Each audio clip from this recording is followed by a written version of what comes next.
Radha Madhava Kunja Bihari.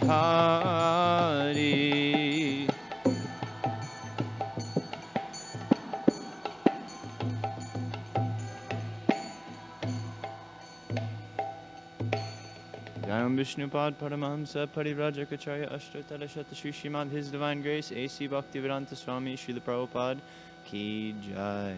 All glories to the assembled devotees, all glories to the assembled devotees, all glories to Sri Guru and Sri Gauranga, all glories to Srila Prabhupada.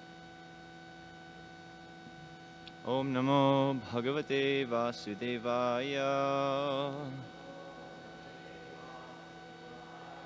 Om Namo Bhagavate Vasudevaya. Om Namo Bhagavate Vasudevaya. Narayanam Namaskritya Naram Chaiva Narottamam Devim Saraswatim Vyasam Tato Jayam Mudirayat Nashtaprayeshva Bhadreshu Nityam Bhagavata Sevaya Bhagavati Uttama Shloke Bhaktir Bhavati Naishtiki Krishne Swadhamopagate Dharmagana Divisaha Kalo Nashtadrisham Esha Puranarko Dhunodita Paramananda Pataya Premavashaksharayate Sarvada Sarvasevyaya Shri Krishnaya Namostu Me Sada Sevya Srimad Bhagavati Kata Yasya Shravana Matrena Harishchitam Samashrayet. Hare Krishna. Good morning, everyone. Today we are reading from the 10th canto, chapter 23, text 23. There's no purport, so we're going to be flying blind today. Please forgive me for any mistakes or whatever may be there. And we'll just chant responsively. Praya Shruta Priyatamodaya Karnapurai Yasmin Nimagna Manasastamataksirandrai Anta Pravesha Suchiram Parirabhyatapam Pragyam Yata Vimatayo Vijahur Narendra Praya Shruta Priyatamodaya Karnapurai Yasmin Nimagna Manasastamataksirandrai Anta Pravesha Suchiram Parirabhyatapam Pragyam Yata Vimatayo Vijahur Narendra. Please chant.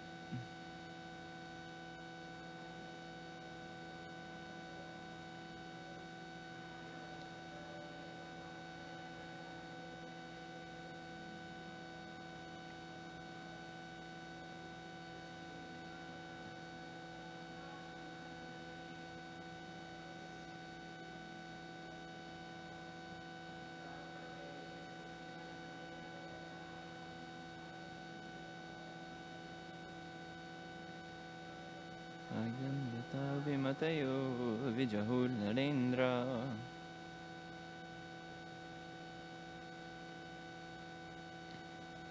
Praya Shruta Priyatama.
and the word for word. Prayaha, repeatedly. Shruta, heard. Priya Tama, of their dearmost. Udaya, the glories. Karana Purai, which were the ornaments of their ears. Yasmin, in who. Nimagna, submerged. Manasaha, their minds. Tam, him. Ata, then. Akshirandrai, through the apertures of their eyes. Antaha, within. Praveshya, making enter. Suchiram, for a long time. Parirabhya, embracing. Tapam, their distress.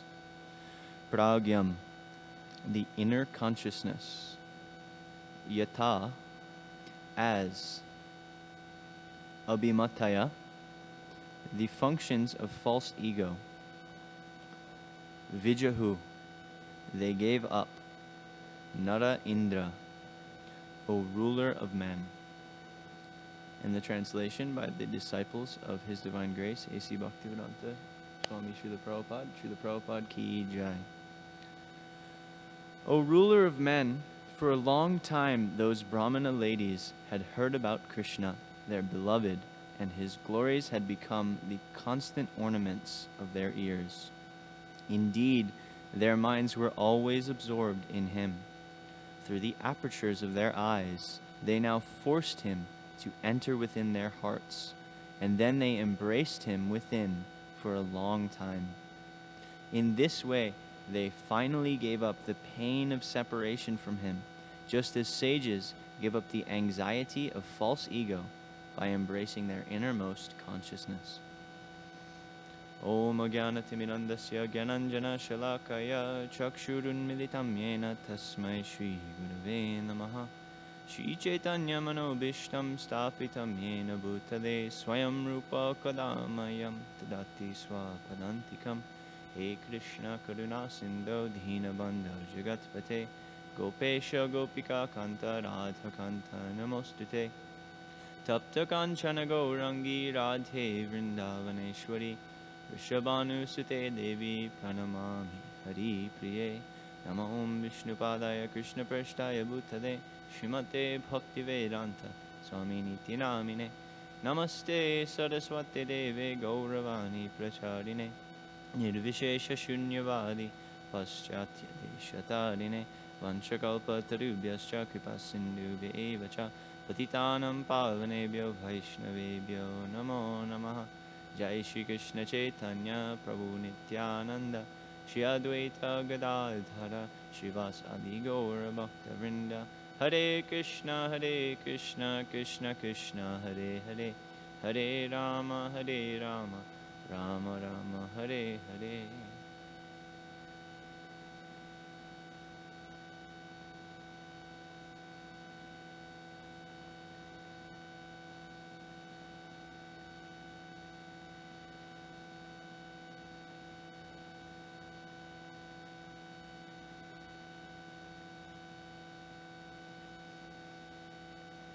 So, Hare Krishna.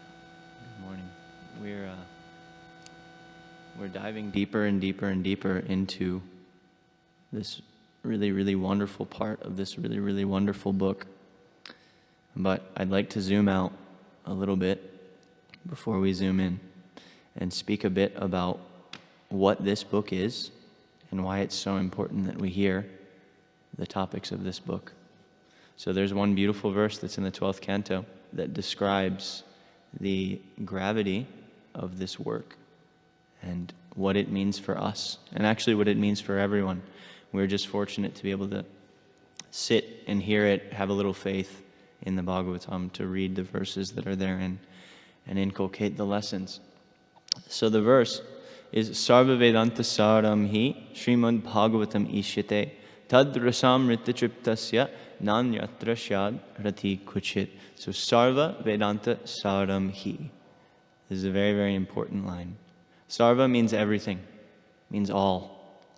Sarva dharman parityajya. Krishna says, give up all dharma, sarva dharman. Give up all of these things that I've spoken about thus in the Bhagavad Gita. You can reject all of them if you take this one thing, surrender to me. So sarva means everything. Sarva Veda, Veda means knowledge. Veda means the Vedas, but it also means, literally in Sanskrit, it means that which is to be known.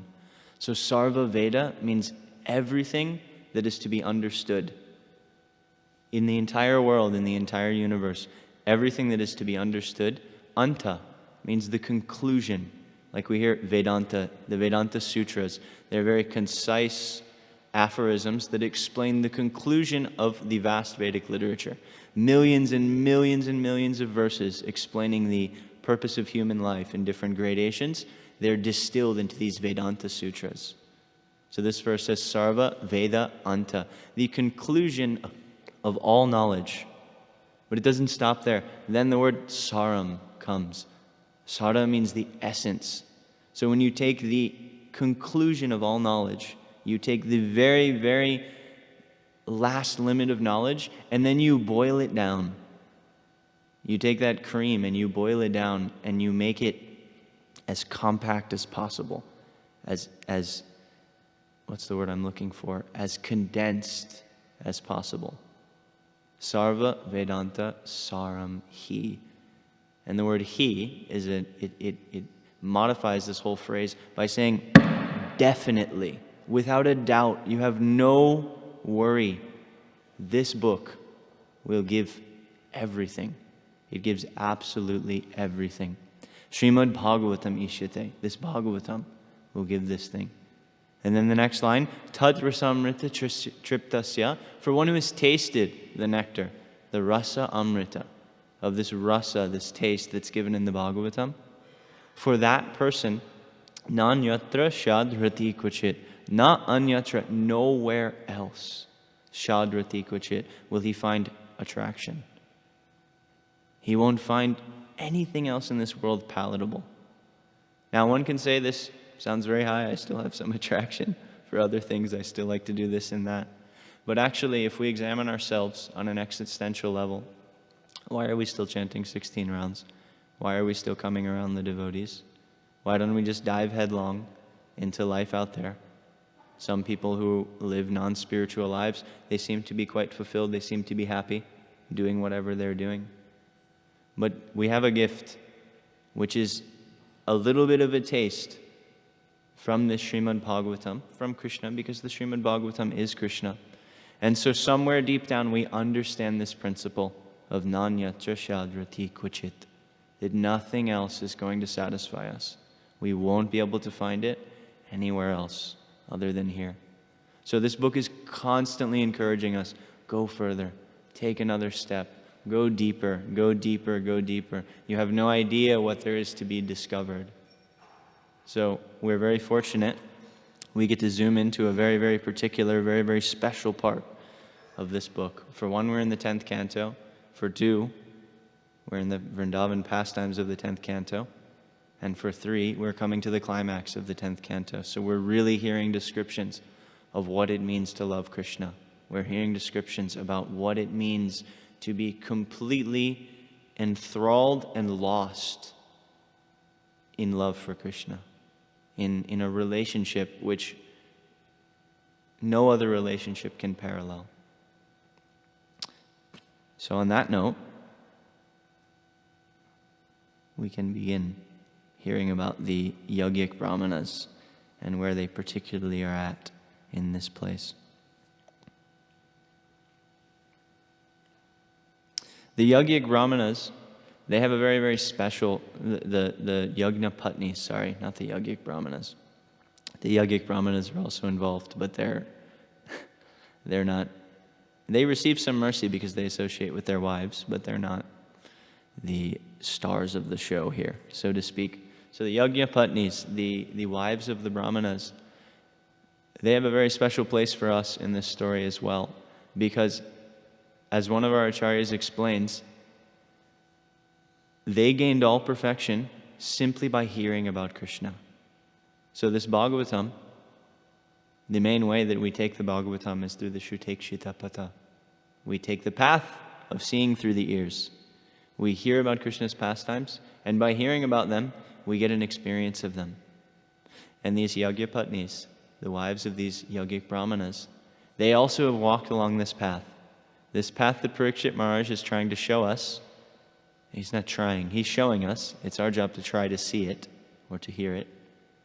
They're also walking along this path. They've only ever heard about Krishna. They've never seen Krishna to this point.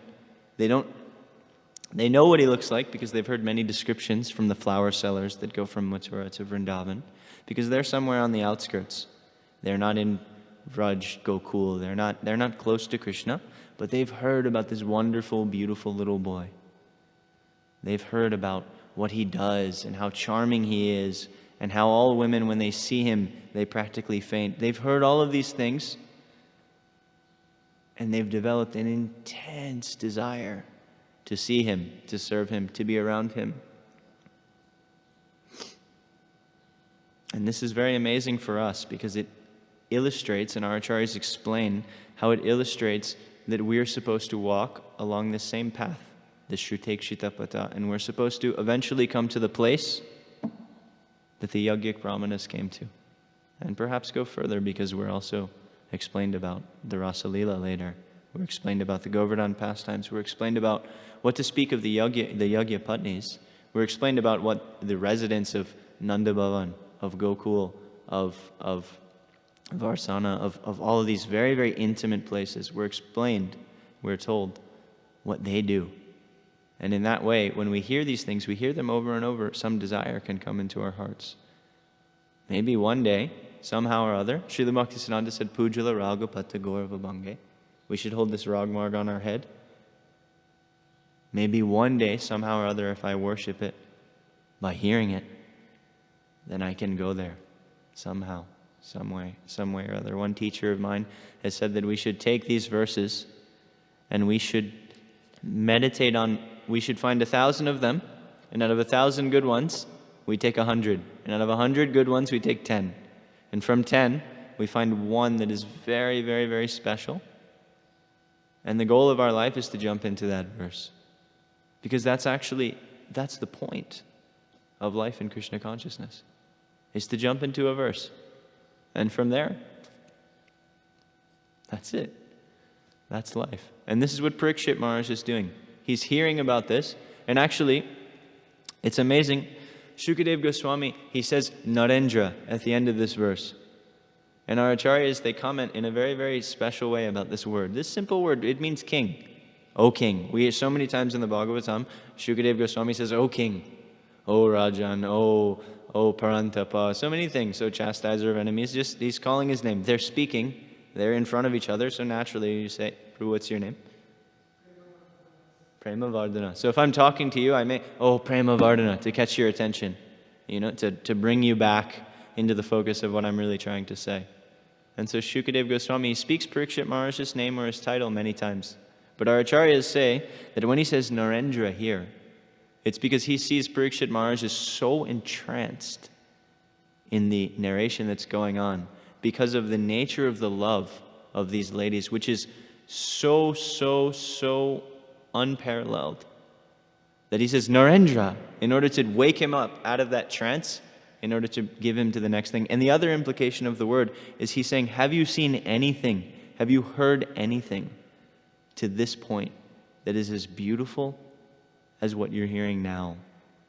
Shukadeva Goswami is asking Parikshit Maharaj this just by saying Narendra. He also calls him a few verses back, Dirga Shruta. Oh, you who has heard for a long time. He says, these Yagya Patnis, I'm sorry, I've had a busy few days. These Yagya Patnis, they heard for a long time about Krishna from the flower sellers of Vrindavan. And similarly, you have heard for a long time about Krishna, O Dirga Shruta. So you should act just like them. Shukadeva Goswami, he's saying, this should be the goal of your life. Eventually to come here. To go from hearing to wanting, to entering into this thing. So this is the beauty that we're being shared.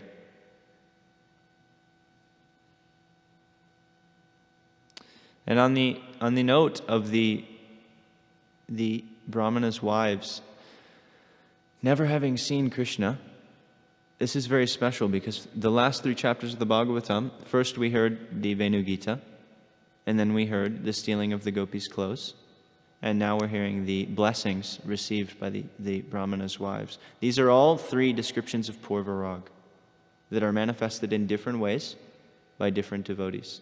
So in the Venu Gita, we heard about Radharani and the elder Sakhis.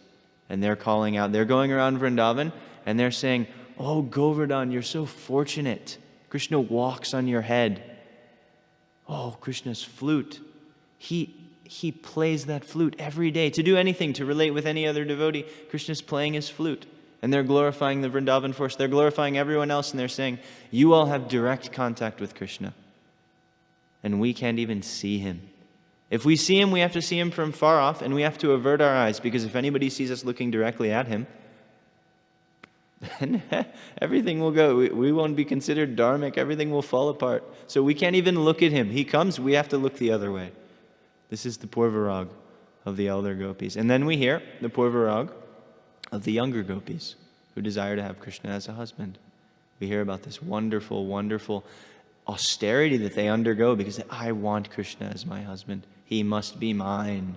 Our acharyas, they say mamata is one of the most important things in spiritual life. It's not to be taken cheaply, but it's very important to develop this idea that Krishna is mine. One of our acharyas, they say there's Grita Sneha and there's Madhu Sneha. Grita Sneha means love that means I am Krishna's. Madhu Sneha means Krishna is mine. I love Krishna. Like that. We can't imitate these things, but we should hear about them. And we should understand what is the goal step by step in order to cultivate.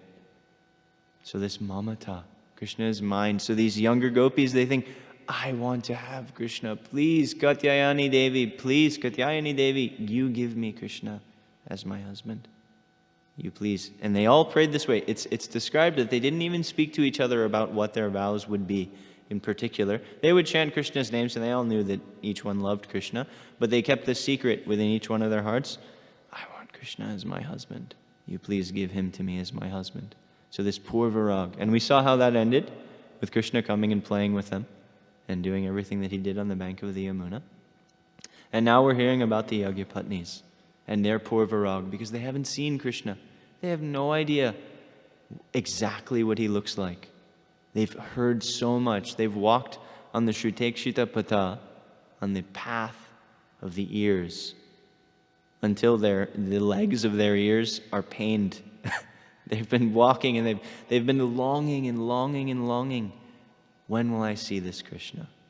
When will he come here? When will I be able to give him some service? When will I be able to do something for Krishna? And now they've gotten a chance to see him. They're seeing him. Actually, this verse is the description of the culmination of all of their longing. It's the description of the ending of their Purvarag because finally they're meeting Krishna. Actually, when the cowherd boys came back and they told Krishna and Balaram that the Brahmanas, they refused us. You begged. You see, the beginning of this is that the cowherd boys, they were thinking Krishna and Balaram must be hungry, and so they told Krishna and Balaram, because that's the nature of love, we are very hungry, so will you please make some arrangement? But actually they were motivated by their love, and they were thinking you guys must be hungry, but because they didn't want to seem, it's the nature of friendship that one doesn't constantly glorify one's friends when they're around them, when there's familiarity. So they said, oh, we're very hungry, will you help solve our problem? And so Krishna and Balaram, they said, you go to these Brahmanas and you ask them. You tell them that we're sending you. You tell them Balaram's name specifically. He's sending. He wants something to eat. He's a big Kshatriya. They'll know. They'll respect him. We may be Gwalas. We may just be cowherd boys. But he's a big Kshatriya. So you ask and you take Balaram's name and maybe they'll give you something. So when the cowherd boys, when they returned and they were refused, they were quite sad. And Krishna said, you go to their wives. Don't worry that sometimes beggars, they're refused.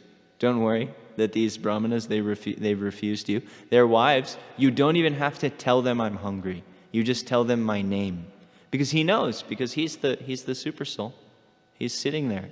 He's in the hearts of everyone. Anyway, that's a big topic in Vraj. It kind of flows with the mood of the pastime. But in this case, he knows their love. And so he knows, you just have to say my name and say that I'm nearby. They will take every food item in their house and they will bring it as an offering. So the cowherd boys, they went and they saw the Brahmana's wives. And actually they did say, he's hungry, even though Krishna said, you don't even have to tell them I'm hungry. But they said, Krishna and Balaram are just nearby and they're hungry. The Yagya Patnis, they didn't even speak a word. They just picked up everything and they just ran. Their wives, their husbands, their brothers, their fathers, everyone in their family tried to stop them, tried to say, what are you doing? No, your husbands are doing sacrifice now. This is meant for the offering for the sacrifice. You can't go. They're just deaf to the world. They ran to Krishna. They ran towards Krishna.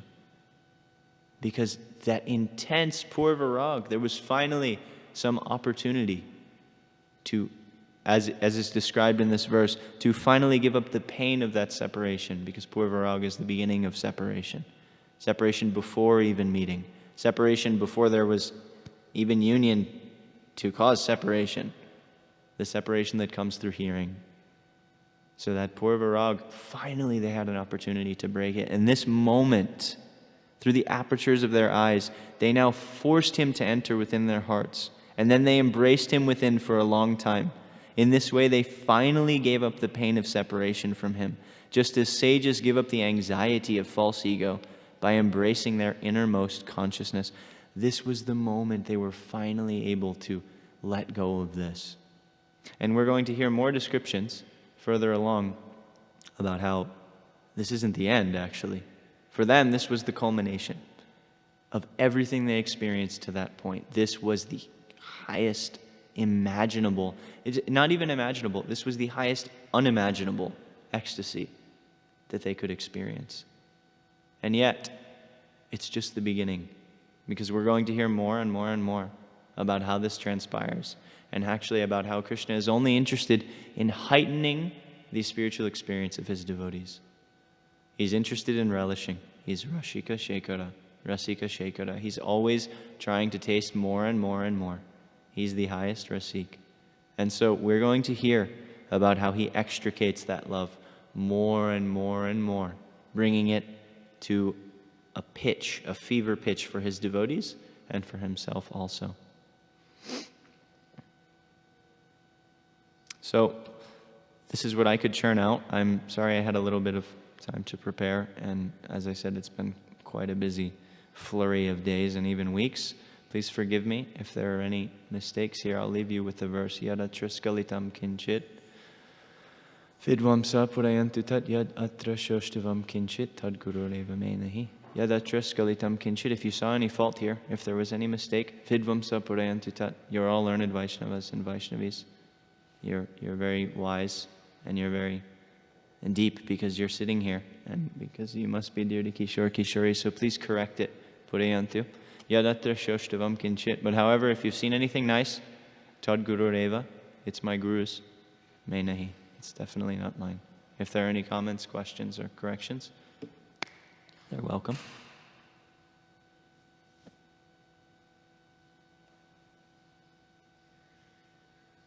And if there's nothing, then Srimad Bhagavatam ki jai, Shri Shri Kishore Kishori ki jai, Jagannath Baladev Subhadra Maharani ki jai, Shri Shri Gaura Nitai ki jai, Srila Prabhupada ki jai, Vaishnava Bhakta Vrinda ki jai.